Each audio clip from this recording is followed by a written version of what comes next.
কিরে, আজকে যারা এই ছবিটা নিয়ে আমাদের বাড়িতে আসছিল তারা কি নিতুকে দেখতে আসছিল? তুই এদিকে আয়, আয় বসে এখানে শোন। আমি যে কথাটা বলি একটু মন দিয়ে শোন। তোর তো অনেক গুণ আছে রে মা। তুই ভালো চাকরি করিস, পড়াশোনাও শেষ হয়ে গেছে, তোর জন্য ভালো কোনো ছেলে পাওয়া কোনো ব্যাপারই না। নিতুর জন্য একটা ভালো ছেলে খুব দরকার। তাই বলে লাবিবের সঙ্গে? মা, লাবিব আমাকে পছন্দ করে আপনি জানেন না? লাবিব যে আমাকে বিয়ে করতে চায়, আমি থাকতেও নিতুকে কেন বিয়ে করবে? আপনি নিতুকে শুধু শুধু কেন মিথ্যা আশ্বাস দিয়েছেন মা? ওই ছেলে নিতুকেই বিয়ে করবে। আমার একটা বুদ্ধি আছে, তুই শুধু হ্যাঁ বলে দিবি, তাহলেই সব পানির মতো সহজ হয়ে যাবে। মানে কি করবেন আপনি?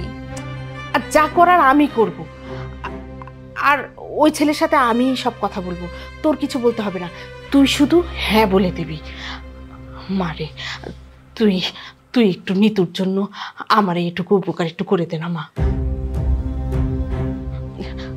শোন না মা, নিতু না আজ সারাদিন অনেক স্বপ্ন দেখেছে।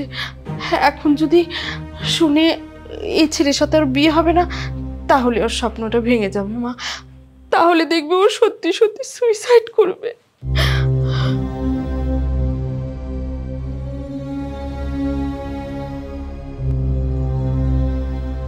বাবা, তোমার সাথে একটা জরুরি কথা বলার জন্য তোমাকে ডেকেছিলাম। এখন কিভাবে যে বলি। আলিফ, যেভাবে খুশি সেভাবে বলেন, কোনো সমস্যা নেই। আমি তো আপনার ছেলের মতোই। হ্যাঁ, তা তো ঠিকই। নাবিলাকে তো তুমি খুব পছন্দ করো, তোমাদের তো অনেক দিনের পরিচয়। জি।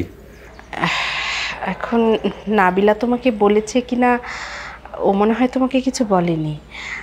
আসলে কিভাবে বলবে বলো, লজ্জার কথা।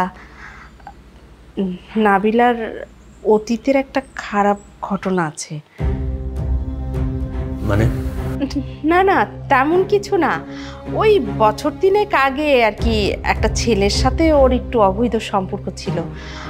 ছেলেটা মাঝে মাঝে রাতে এসে বাড়িতে সময় কাটাতো আর কি।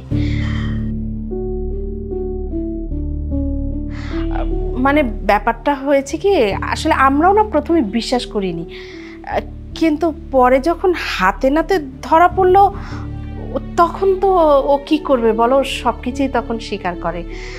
পরে অবশ্য আমাদের কাছে মাপ চেয়েছে, বলেছে এরকমটা আর করবে না। পরে অবশ্য আমরাও ওকে মাপ করে দিয়েছিলাম। কিন্তু আপনার এই কথা আমি বিশ্বাস করবো কেন? তুমি চাইলে নাবিলাকে জিজ্ঞেস করতে পারো, ও তোমার কাছে সবকিছুই স্বীকার করবে, কোনো কিছু অস্বীকার করবে না। ঠিক আছে, নাবিলাকে ডাকুন। হ্যাঁ হ্যাঁ, নাবিলা, নাবিলা।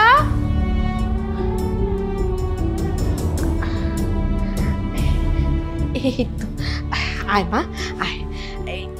এই যে নাবিলা, তোকে বলেছিলাম না ওই কথাটা আর কি, ওকে বললাম, ওকে তো জানানো দরকার। বল।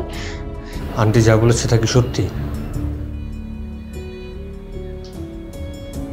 হ্যাঁ।